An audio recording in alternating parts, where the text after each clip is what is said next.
welcome back to my channel. So in today's video, we're gonna learn how to do a screen effect in Canva. So let's begin. And take this size over here. So now after my page has been open, now I'm just gonna drag this image right here. And it's like a front view of a portrait of a happy man. So we're gonna work with this. Now all you do is that you're gonna scroll right over here, go in the apps,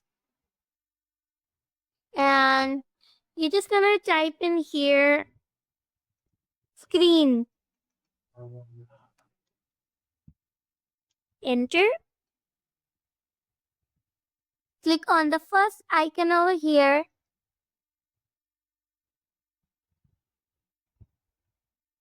Now you're gonna select this picture. Like if it's not selected, select it.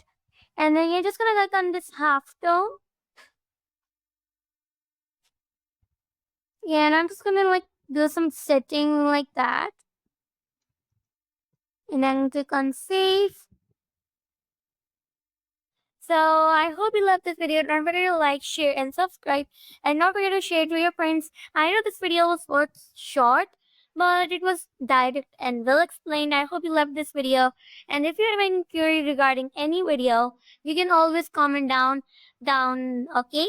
So bye bye.